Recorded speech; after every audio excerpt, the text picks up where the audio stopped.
Welcome to Where There's a Wills. There's a play. My name's Ian, your mid-complexity casual gamer. I am Stacey. I am your non-gamer gamer. Today we're here with a new series that we thought we'd try out, and this is going to be our first thoughts on a game that we just learned. And we just learned And what game played. and played. We just learned and played. Yes, this is going to be after our first play of a game. So we just got to the table today for the first time. Gnome Hollow. And Gnome Hollow comes to us from the op by designer Amon, I'm not sure. I'm sure I'm butchering that name. Anderson. So Amon Anderson. Um, Gnome Hollow, real quick rundown, is a tile laying game where you are placing tiles around a pinwheel stump. Here's the centerpiece that you're starting with. Um, sorry, it gets a little blurry when I do that on the green screen, so I gotta put my hand there. And then you have all these tiles that you're placing around that have different paths. Hi. And the different paths, you'll notice have mushrooms on them, and there's some that have two paths, some that have three. There's three different types of paths, straight across. You've got some that connect on side to side, right next to each other, and you've got some that have a space in between. And so it's got some Carcassonne feel where um, you have to place tiles next to the same thing. So paths need to go past, fields need to go next to fields. And as you're doing that, you are collecting mushrooms, which you're going to sell in the market. What else? What am I missing here? Collecting the flower pots. Oh yeah, you have flower pots that you're connecting, and then each person has their own little board here, which you're not gonna be able to see all of it. But when you complete a ring, and you don't have to be claiming that ring, you get to place it down here and get some extra bonuses. Um, so, like I said, we just got to this at the table today, and it was a lot of fun. What do you think about it? I liked it.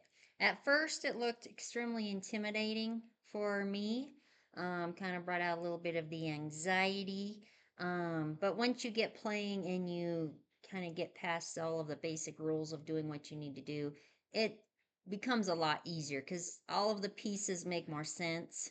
It flows once you get through the first couple rounds of this is what I do. Yeah, Then it yeah. flows. And they do give you those handy dandy little turn cards that you can use as well. So you just follow that, and it's pretty easy to follow. It's pretty easy to figure out what needs to be done. So I really liked that about it as well. Yeah, the turn sequences are nice, and with two players, it's really nice because we each get to have one of each thing, a symbol guide and a turn sequence. Now we did have to reference, with it being our first play, like exactly when we did these. We realized, okay, we only do the resolve if we've actually completed a ring, if we played it correctly. A mushroom ring. A mushroom ring. You're collecting mushrooms. You're selling the mushrooms. I don't want to bring the market board because we got stuff over there, but depending on how many you sell in a set of mushrooms, depending on the color, if you sell 2, 3, 4, 5, 6, 7, or 8, when you go to sell, you get different points. That was one thing that we messed up for about the first half of the game. We forgot you can sell twice. Um, but yeah, like they said, it took a little bit for us to get going. I will say I usually watch several videos and learn a game, and we watch a video together as we learn it. This is the first game in a long time that together we've actually learned by reading the rule book straight through. Um, as casual gamers and non-gamers, we just kind of like to sit down and play, so it's nice to just kind of have an idea of what you're playing. We'll reference the rule book, but this is the first time we actually just kind of sat down in a while. I think I did one solo game recently where I did that, but where we just kind of sat down, we read through it, we looked at the things, and then we referenced it as we played. But this one's a lot of fun. I do like these flower tiles are wild tiles, so they can connect to anything, which gives you some advantages for the length of your rings. Oh, the length of your rings do matter because the bigger rings you get, the better bonuses you get. So that's kind of nice. Um, Yeah. yeah. So like I said, if you've played Carcassonne, very similar with the tile laying, except for these are hexes. You can only lay. They have to lay next to what the same thing. So you can't put a field next to a path. So I do like that. Um, any other thoughts on what things you Um, liked about this game? One And thing that I did like about it is that the board, I don't know if you can see that very well, is magnetic so that your little pieces stick to the board so they don't fall off when you're trying to play, or you don't remember which one you moved and which one you didn't move. So that was a cute little bonus as well. So I did like that they are magnetic for those. That is the only magnetic part of it. The rest of them, the little flowers that you collect will go up here at the top of your board as you collect Oh them, yeah, and let then me you get, show a couple of those. So here's you got these little yeah, flowers that you can collect. Yeah, and they kind of slide in nicely. I show that board again. They yeah. kind of slide in nicely up top, just to show which colors you've gotten. So that's a nice So little that's a feature. nice Everything feature. fits nicely. Everything fits extremely nice. Yep. Like Stacey said at first, setting it up, it is a light game. It is a lighter game. I don't know exactly what it is on BGG, but it is a lighter to mid complexity game. I'm guessing on BGG. Um, but there's a lot because you've got flowers and you've got um, Different the mushroom tokens, and different you've kinds of mushrooms. the 5 different mushroom tokens. You've got the different flowers, and in a 2-player game, we only played with 6 of the 8, and then you've got your treasures, which are your points, and then you've got your board. So there's a bit going on, and with this board, I mean, this is your starting board. Everybody's playing off this. I do like that um, aspect, kind of like Carcassonne, where you're all building on the same board because you may start a path, but somebody else may actually claim it, depending on what you want to do. Like you got to place 2 tiles, but I really want to go sell at the market so I can get this high point. So I can't move my gnome to do that. So there is a nice little mind game that you're playing. Then you have these little signposts, which when you place in your rings, you can get some instant bonuses, and then other people can go. Here, let me move those. Other people can go and also claim those, and you can claim them again once you get them. So that was a nice little addition to it. And I was just noticing the back of the board. Um, I don't know if this is for. So here's the main board, just very simple board. But I was noticing the back of the player board has Probably different some different variations. variations. It looks like I know there's a couple variation things, but this looks like you're scoring. This looks really interesting because on the front of the board, it just did you have a 3 tile ring, 4, 5, 6, 7 tile ring, whereas on the back of the board is like, did you make this ring? Did you make this ring? So that could be a nice variable thing other than just saying, oh, you have 7 rings. Now you have to make all these different rings in order to do it. It could that would definitely change up the gameplay quite a bit. Um, I think one thing I just noticed that we may have played wrong oh, probably in our first time, is I think the gnome hat's supposed to go to the starting player or something. but it's the starting Does it player. just stay with It that just stay player? with that player. So and then yeah, it's just whoever starts because you're not taking turns who starts each round. You're Okay. just going around back and forth. So then it goes to the winner. It was a very close game. We actually 4 40. points. Yeah. 4 points. It was a 4 point finish. We both had. I got lucky near the end, and I was able to get my last flower. So in a more than 2-player game, there's 8 different flower colors. In a 2-player game, you take 2 of the flower colors out at the beginning, so you get 6. So I was able to get. She had a big lead. She had like 4 or 5 of them. I had like 2. So I No. was able to snag a couple of them very late using some abilities. Um, and then I had turned in a couple big ones, but then she had a couple late where on the last turn. So once everybody's had the same number of turns, I do like this part of the game. It doesn't matter who triggers the end game. Everybody gets the same number of full turns. Once you're done with your actual turns, the tile laying part of it goes. So in a game, you have placing tiles, resolving, and moving a gnome. One thing I like is everybody gets the same number of turns, and then everybody gets to do one more gnome action, one of the 4 gnome actions only. So Stacy was able to actually turn in a couple of decent point value. She was able to cascade a couple things right at the end, um, where you And I got, still lost. but it was a lot closer. Yeah, You know, it was um, 45 to 41. yep. So it was a really close game. For our first game, I did need a little help. I'm not a spatial type of person, so I did need a little assistance on some of them on laying tiles, which Ian's always happy to do. Um, so that helped me tremendously. I think next time I'm gonna try it by myself and see if I can still score a decent score without any assistance, and we'll see how that goes. Um, but other than that, I I can used it. see why it was a hot commodity with many publishing companies wanting to sign this one. It's a lot of fun. It's I mean even after one play, I think this one is going to move up my Hmm.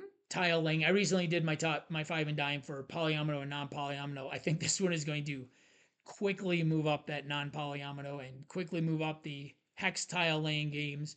Um, yeah, so as our gaming style, with Stacy being a non-gamer gamer, and me just being a casual gamer, I don't mind giving her advice. Like I'll be like, oh, you didn't see this because I also know she doesn't always see everything because I want us both to have fun. And so I will sometimes be like, oh, look, you can like place this over here, and in a couple of turns you can try and connect this ring or something. Really, I mean, yes, winning is nice. We both like to win. We're both very competitive, but if she's not having fun playing, then I'm not really gonna have fun playing. And if she's not having fun, then I'm not gonna get her to play. So you're saying I don't have fun? I'm a little grumpy? Is No, that what you're trying to say? no. Just saying, if you're not having fun, it's not as fun for me either. Okay. Was there anything about this game you didn't like? Because I have one thing I that don't know. annoyed I'd have me. to think about it. Why don't you go? Why don't you go? So the one thing that annoyed me is that because I'm a little anal on certain aspects of my life, when you're putting the pieces around the board, they tend to not go together very well and they moved a lot. So you're They having to bunch them up a little bit, they trying did to get them slide. I will together. say, and I think that's a pretty common thing with Yeah. tile laying games in general. Like you're starting to place pieces around this, and then you're trying to place pieces, and you're like, and it's really both of us. We both start just kind of okay. Wait, these need to be Fidgeting them fidgeting them to together. make sure they're tight, and then when you start fidgeting some, then some of them move apart, and you're just like, okay, at some point we just gotta like Let it go. let it go. Just like in Quirkle, Yeah. constantly putting Oh them yeah, closer Quirkle's the same. together. Quirkle's the But same way. that really, Cascadia is the same yeah, way. but that's really as of right now after game number one. The only thing that I disliked. Now, of course, if they'd have made the whole thing magnetic, it probably would have stuck together, but it also cost a lot more. So I think the way they did it made it an affordable game for families, for everybody to be able to get the game and be able to play it. Yeah, I will say the one thing I guess, not that I dislike it, but since they went with the magnetism on the player boards, it would have been nice to Hmm. see. And I'll bring this over. This is the market board. So this is where you sell your mushrooms. So depending on how many of each color you have, it would have been nice to see all these this little pile of tiles just to be the same little things here. I mean, you could have done them in the different colors. You could have done a red, a yellow, a blue, a pink, and a purple. And just if these would have been magnetized, so you could just simply slide it over and go, okay, that one, because that one's not used. So what happens is when someone sells six purples, you block it off. It's Nobody not else on can. the board. Oops, sorry. That's okay. I'll use one that is a little easier to see. When someone does like five blues, you cross it off and it's done. Nobody else can sell five blues. You could, but you can only do four. So you can't sell five. Only one person can get each one of these. I do like that part of it. Yeah. Is that you can't just build up because then it's a race. We were kind of racing for this six purple. I got there just one turn earlier, and then she was able to get the five purple. But she also knew then that I didn't have five purple, so she could build up other stuff, knowing that she's going to be able to get this 12 points later. So hopefully she was able to get some of these bigger ones here and still get this 12 points. So that was a nice thing. Like I said, not that we hate this part of it, but if I were to change, I guess better would be if I were to change one thing. Is it would have been nice if this board, it would have been one extra board. I don't know what the cost would have been. And if, just these extra tiles, you could have just put them along the side here and just covered it up. Because these do tend to slide and, with small little tiles stacked like that. But other than that, I Yeah. mean, My dainty hands moved them just fine, but man hands might have a little harder time yeah. gripping Let's those. see. There we go. That's So zoomed in. that's the only thing so far that I've disliked. And so far, I'm not seeing any other big issues coming up. No, I see this game being once we play it a few times. Once we got into it, it really the turns went much quicker. The Mm-hmm. first few rounds we were like, okay, what? Okay, now we did this, and like, okay, now this is what we did, and we did, and we had to backtrack. Like it was my turn, and we realized, oh, we forgot to do that step on hers. Um, but that happens when you play it for the first time. I think by the time we got halfway through, I think we were doing pretty good, and I think next time we play, it'll go much quicker. Yeah. I see this one because we both enjoyed it already, and I don't think that's going to change. And especially now, noticing the back of the board is having that kind of variable play, and just some other things. So there's another board here. I don't know exactly what this is all about. It looks like maybe when you get your signposts, you can do different things. We have not checked Is that that out an yet. expansion? It's just a variable play. So they've Gotcha. got a couple variable plays. So it Okay. looks like there's going to be some variability with it. I I will say one thing. The rule book is really cute because it's written. There's like journal entries of a guy who found Gnome Hollow, and he's writing in his journal. And so like different pages have different things that go along with, like the scoring page has something that goes along with scoring. Talks about, oh, it looks like they have a little competition going on. So that was a cute little addition. It's always nice. Mm-hmm. Those little things always kind of I really like. And I did like the rule book. The rule book was very easy to understand, and it was so cute. That it tells a little story. So you play as a pair. So I was Holly and Poppy, and oops, oh, I guess they're on both sides. Oh, that's so cute. They're on both sides. Anyway, I was Holly and Poppy, and it tells the story of who Holly and Poppy are, and they're pretty darn cute. And it tells, you know, as he was viewing each of these pairs of gnomes, why he named them, what they were named, and what they were doing. And yeah, it's actually just a cute little thing to just even go through the rule book and read the stories of each pair yeah, of the gnomes. yeah. So, and I did do an unboxing of this. I will link that so you can get a better look at what the different components are. Um, but like I said, this one, I'm planning a big purge. Our collection, um, due to various factors, mental health, COVID, just different things with that were going on with me, over the last several years with being a teacher during the pandemic and some different things. Our collection exploded. I'm not even gonna say it grew. It exploded beyond where I'm now going, okay, this is too much. Yeah, I mean, I'm still getting games, but we're trying to cultivate things. But I'm now realizing, okay, I need to sell. This is one that is going to be a keeper. When we go through and look at, okay, do we need, you know, 25 different tile laying games? Probably not. We're not getting them to the table. This one right now, I mean, we both enjoyed it thoroughly, and it's different than other ones we have because we're building. I don't think we have any in our personal collection, but we're building on a single um, area, which I really like. Um, but yeah, we both enjoyed it, and this one's a keeper for us. So from my vantage point, there's enough in this game for me to think about or overthink about, as I like to do quite a bit. Although I will say I did not overthink this one. I think I thought this one pretty well through, like trying to figure out when I wanted to extend pass and when I needed to get on them to reserve them and stuff. And what about from your non-gamer keeper? Yeah. Well, as if you've watched videos that I've been in the past, you'll know that my weakness is one, animals, and two, gnomes. So, yeah, it's gnome related, so where can you go wrong with that at this point in my life? So, as of right now, it's a keeper, and I'd like to follow this up maybe with a little gnoming around. Oh, there we See what go. we There can we do. go. There we go. We could have a gnome. A Maybe gnome we off. maybe we can at some point we can have a gnome wall. Ooh, gnome I don't wall. know. I'd We have to. got two right now We that got I'm aware of. technically we have one because one gnoming around Oh, a is a school one. school. We could put it on the wall though. We'll have to see other gnome games once we do a big purge. But this one is definitely not going to be purge. This one's a keeper. We both really enjoy this one.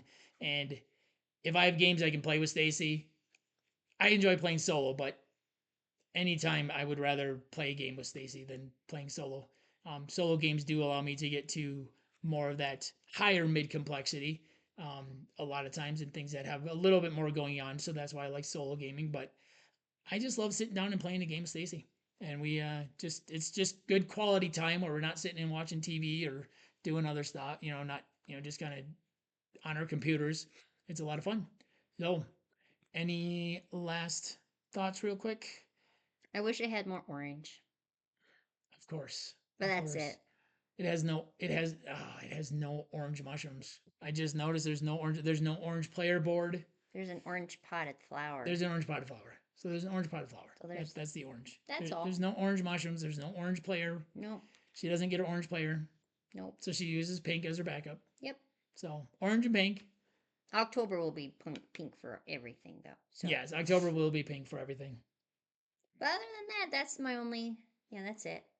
Yeah. All right. So I think I don't have anything else to talk about. What about you? Well, we're gonna wrap this up. If you have any comments, have you played Gnome Hollow? What do you think about it? Leave us a comment in the comment section below, and we'll get back to you. And if we explain something incorrectly, also let us know that so that we can that we make sure we don't make that we make sure we yeah. If it sounded like we talked about something wrong, just leave us a comment, because like I said, we played this by learning it from the rule book, which I prefer.